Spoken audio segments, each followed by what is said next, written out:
Welcome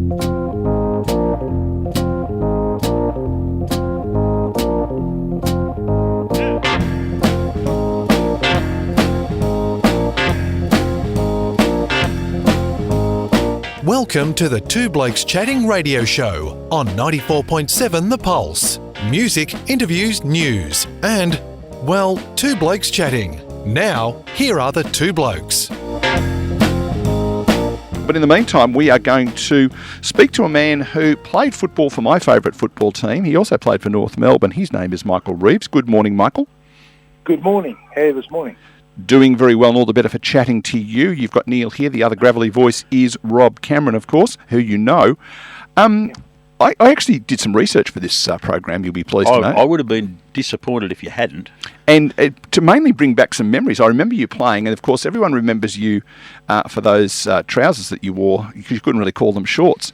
But I had forgotten the incident where you had interaction with Michael Roach, and then when pointed out to Gavin Dorr one of his shortcomings in his umpiring abilities. Yeah. Look, I had a particularly good first half in that, you know. Couldn't get a free kick after that, I suspect. I think he kicked about 5 on me in the second half. And luckily I didn't even last the entire second half. But I remember, they kicked it behind, and I was kicking out, and I looked up and sort of nobody's moving. You know, everybody sort of... So I thought to myself, I'll kick it out towards the boundary line, and I'll sort of kick it short and run out, and either somebody will take it out, or I'll get out there and get it myself. So I did that, but not really conventional, lifting the footy out of the full-back position. But I thought, well, let's give it a go, and I did. But as I went to run past Michael Roach on the mark, he grabbed hold of me and lifted me up. So Dale Waitman come in, picked up the ball and kicked the goal. So it wasn't only the goals that Michael Roach kicked that I was responsible for. Kicking them due to my play as well. So anyway, I just wasn't happy that I'd been picked up. And Gavin Dorr was umpiring his first game. I think he went on to about 400 games or more in the end. It was his first game of footy, and I thought to myself, he gave the all clear. He looked at me and gave the all clear. I thought, how can it be all clear? Someone over had the ball. So I thought, I'll go and pick him up. So I chased him back to the centre, and luckily Scott Clayton, he was backpedaling, and I was furious, and I was a policeman, so I wouldn't have done my career a whole lot of good to have picked him up anyway. But I remember as I got to the centre, I gave him a few gestures and that, which was on Channel 7 promos for about 5 years after, which wasn't really helpful for my police career either. But Scotty Clayton said, "No, don't, Reevesy, don't." So I didn't. But to make matters even worse, that night was the first time I met my wife's, I'm still married to her parents, and I went home to her house in Heidelberg, and I've been on my absolute best manners, trying to impress. And, we'd like a cup of tea. My God, yes, Mrs. Formosa. And the show The Winners was on. and Drew... Morfitt. Drew Morfitt said, and now we'll leave you with Fitzroy's Michael Reeves introducing umpire Gavin Dorr to his first game of league football. And I'm looking around for the remote, but it was an old-fashioned TV, didn't have a remote. So I think, oh no. And it was slow motion. You could see every syllable coming out of my mouth, which you didn't need to, Well, I did some lip reading, and I think you said, "Hey, Gavin, I think you may have missed an opportunity there to pay a free kick." I think, because there's certainly one F word came out, as I seem to remember.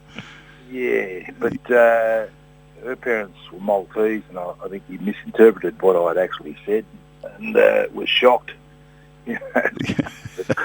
Anyway, never mind. It's a long climb back for me. Yeah, no. So have some very fond memories of your footballing career with my club. Where did it all start? I know your father had played for North Melbourne. Did you go to North under a father-son, or didn't that exist in those days? I did. No, it did exist, and that's how I ended up at North. they weren't that keen to recruit me, so I had to ring them up and tell them that I'd actually played in the Collingwood zone. I went to Assumption College up in Kilmore, and I came down and played some senior footy with what's only in the Dom Valley League, where my family lived, and had a couple of reasonable games, and I got invited down by Collingwood, and North hadn't invited me, so I went down there and did some training, and then while I was doing that, I didn't want to really play with Collingwood. I wanted to play with North, so I rang the North Footy Club up and said, look, I'm training with Collingwood, but I'm allowed to come to North under the father-son rule. So they came out and they looked at me play, and I had a reasonable game, so they invited me down. And I was there for a few years. I was there for, 7 years, I think, 6.5 years. My first few years were terrific. Ray Jordan probably had more influence on me and my career than anybody. He was my coach in the under-19s and reserves, and we won a couple of premierships, under slug. And then, I played under-19s and reserves for 3 or 4 years before I got a senior game. And then Ron Brassey was my first coach. Just on that, Michael, the North Melbourne Footy Club have been probably had a very Fitzroy-like period of time up until Barassi arrived and a bit of money was injected, and they got those first two key premierships just before you arrived. But then, certainly of recent times, again, they've gone back to taking up the role that Fitzroy had of sort of the cellar dwellers, both financially and on the ground as well. But you were there probably at the healthiest time in the club's history. What was it? Still, were they at that stage a bit not arrogant about their success, but really upbeat about their success, or was North Melbourne always feeling like the poor cousin? No, look, I arrived there in '76 as part of that. Well, they had a scholarship squad, they called it, and it was kids that came in and played, under 19s. I played a few games the under 19s that year, and then the next couple of years under 19s and reserves and so forth. And it was like they'd won the flag in '75 just before I got there, and they played in the grand final in '74, '75, and again in '76. And I was there that year, and there the following year when they won it in '77 in 2 grand finals. They played in the grand final in '78, so it was like every grand final was a North grand final. So it just felt like a very, very successful club at that time. And in fact, when I moved to Fitzroy in '82, mid-'82, it was a real transition, but it was enjoyable too, because when I was at North, all those premiership players were there, and I was a young kid. And the games that I did play in 1980 and '81, and I felt like I was a fill-in in that in those premiership players' team. If you know what I mean. Yep. They were sort of all a lot of oldest, great fellows, great players like Keith Gregg and David Dench and Malcolm Blight and all that. They were a great bunch of guys to be around, but they were sort of a fair bit older than me, and it just didn't feel like my team. When I got to Fitzroy, although it was more like being back at Watsonia than it was being at a league club, the blokes were all sort of my age, Grant Laurie and Matty Rendell and Mick Conlon and Leon Harris. That were all born within sort of 12 months of me. There was a lot of us. There was Rossi Thornton the same age, and I felt like I belonged, playing footy. Because I think one interesting aspect, you did move across mid-season, didn't you? Yeah, I did. I actually, I was when Barry Cable coached, and I started to play at full back a little bit in the second half of '81, and they had me sort of I played the first 3 games at full back in the reserves, and David Dench was playing, and I had in the papers at least 3 best on grounds, and I felt like I was playing really well. And so I went to Barry Cable's house one night in Gladstone Park and said, look, why aren't I getting a game? And he said, oh, look, we got you as our next full back. This will probably be Dench's last year. I think he went on and played about another 4 years. But and I thought, well, at that time, Ray Jordan had left, and he'd rung me up and asked me if I'd come to Melbourne, and there was a couple of clubs calling me up and sort of offering me things, and I didn't really want to go because I'd played for North all my life, My dad played in a grand final with them, but I wasn't getting a game, so I thought, well, I'll move on. And I stood out for about 6 weeks, and in those days I had the June 30 deadline, and I thought I was going to go to Melbourne, but like Brian Wilson, Stephen Eck, there was quite a few blokes that joined the Melbourne. There was more than that, Billy Nettlefold, and I think they just put the shutters up and weren't going to clear anyone else to Melbourne. And Arthur Wilson was a great man too, just passed away recently. Yeah, the heart and soul of Fitzroy. Yep, it was absolutely that. He called me up that day and said, "You're a Fitzroy player." I thought, wow, how'd that happen? But, it's probably the best thing that ever happened for me. I loved Fitzroy. I still love, look back absolutely fondly with my time at Fitzroy. It was the best thing that could happen. I loved it.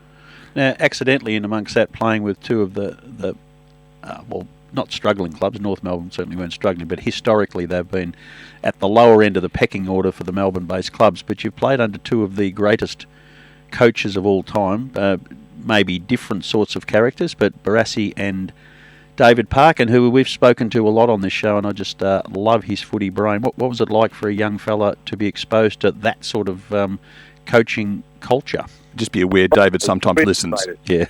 All the time. Robert Walls, I played, when I arrived at Fitzroy, Wolsey was the coach, and he was as good as any coach I've had, I must say. He was fantastic for those times. He'd not long retired from playing. In fact, I played on him when I was at North and he was at Fitzroy. He took chances, I think, that nobody else had really taken in the game. He sort of introduced screening and blocking, into the game. He was a great coach. Ron Barassi, for me, was... I'm sure he was a good coach, and all I remember though was being intimidated by him. Yeah. He was an icon of the game when I arrived, and I think as a kid, whenever he spoke to you, I trembled.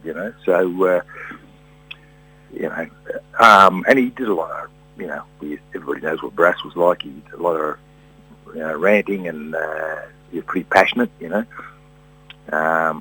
was probably the last of that type of coach, that follow me through the brick wall type attitude, rather than being the one-on-one relationships that clearly the Walls and Parkin style was about. Yeah, they were certainly a lot different than Brass. David was a fellow who you would do anything for him, run through a brick wall. And I think a lot of his success was just because he was such a good fella and a committed bloke. He certainly understood the game too. But, he had great relationships with his players.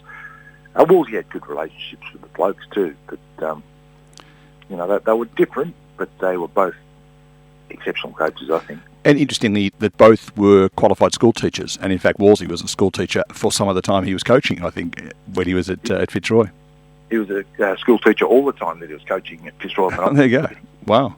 And David was a professor, so I don't know if he coached in the class, but he certainly ran that wing out at the Burwood College. I remember going out there a few times to talk to him and discuss things when he was working there and we were playing.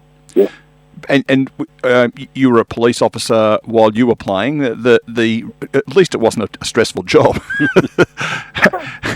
How do these guys get on just playing footy all the time? It must have been pretty hard going to be a cop for 40 hours a week and then go and play VFL, as it was in those days, footy. Well, it was and it wasn't. The good thing about being a policeman is I always had an excuse. I could ring up if I didn't feel like getting to training and say, look, I've got I made an arrest and I'm starting to process was spoken. I won't be finished for a few hours. But there was times I remember knocking off one. I had to work a night shift when I was young, and I knocked off at 7 o'clock in the morning and played in a practice game, not a full game, but for North down at Port Melbourne. We played a game against Port Melbourne. When you've knocked off at 7 in the morning and you're playing footy at 2 in the afternoon, you're probably not at your peak. Well, we spoke to John Burt, the Essendon legend, a few weeks ago, and he said that one of his teammates was a bricklayer, and during the finals, his boss would let him have the Saturday morning off for bricklaying.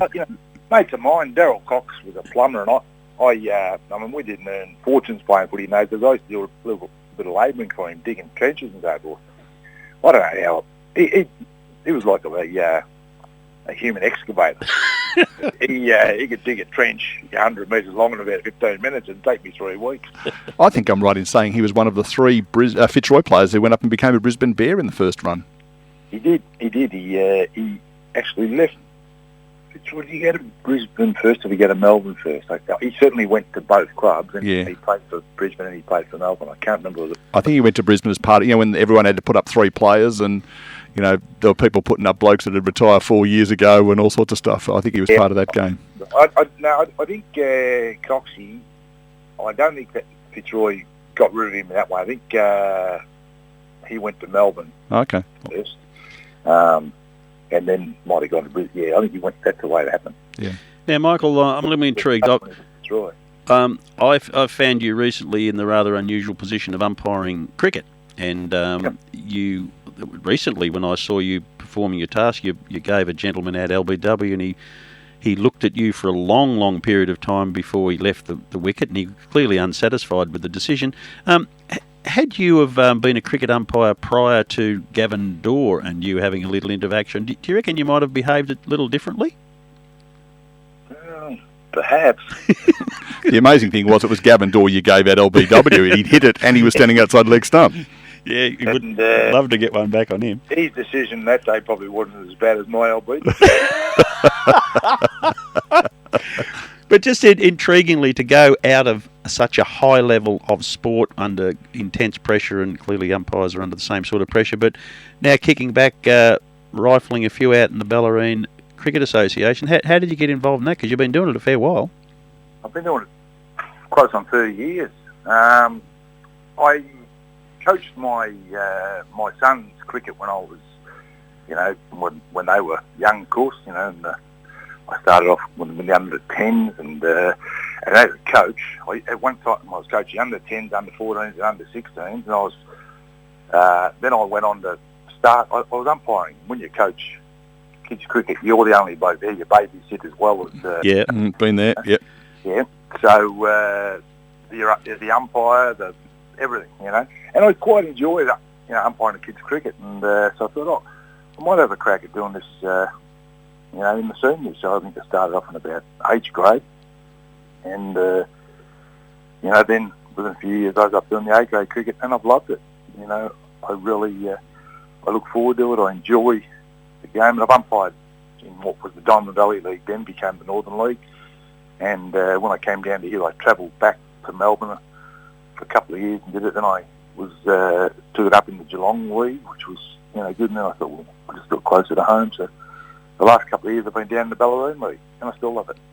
That sounds excellent. Now, we acknowledge the fact that your father played at the highest level.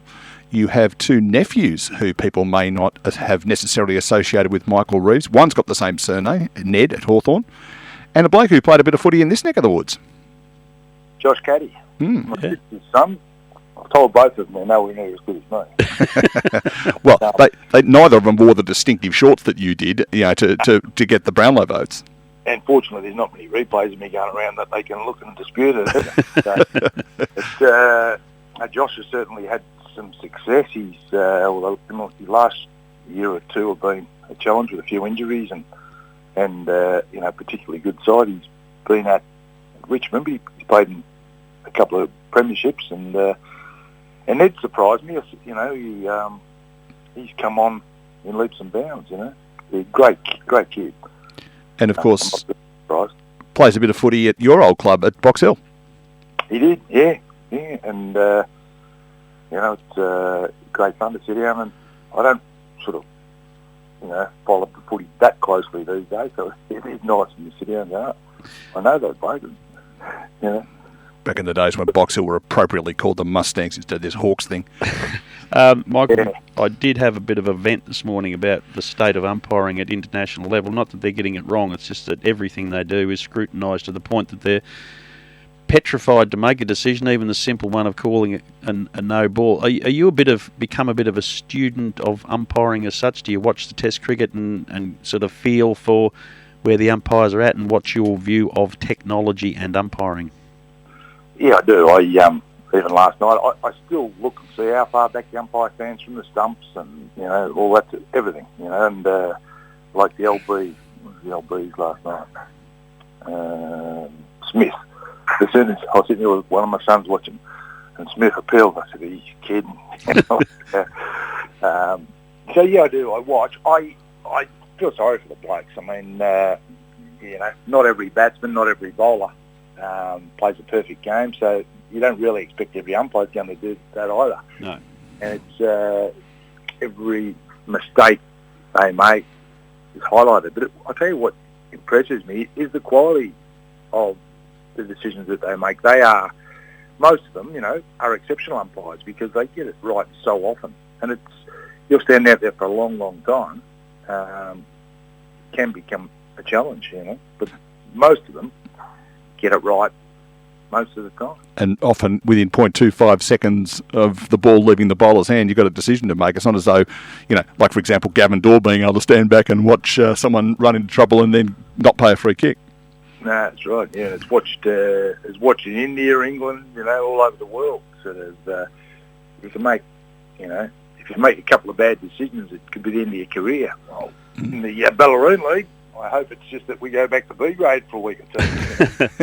Well, if people want to come up and say good day, they'll find you at Armstrong Creek this afternoon, adjudicating in an A2 round of cricket in the Ballaroon Peninsula Cricket Association. I think it's fantastic that, and there's plenty like you who have played sport at the highest level and are now giving back and have done for a lot of.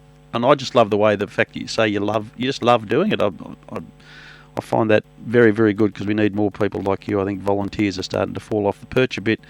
And not that umpiring is a volunteer job, but it's a commitment outside the game. And I think it's good that you're doing it. Well, thanks very much. No, I think if more blokes sort of got involved in it, they would enjoy it. Cricket's a great game, and most of us that grew up in Australia played it and love it. It's a good way to remain involved in it. I have played. I thought I was a pretty handy cricketer when I was young. I captained some of my junior sides and so forth. Then went away and played footy for 12 years. Came back thinking I was going to pick up where I left off, but I slid down the ranks there even faster than I'm sliding down the umpiring ring. Never mind. Umpiring still playing.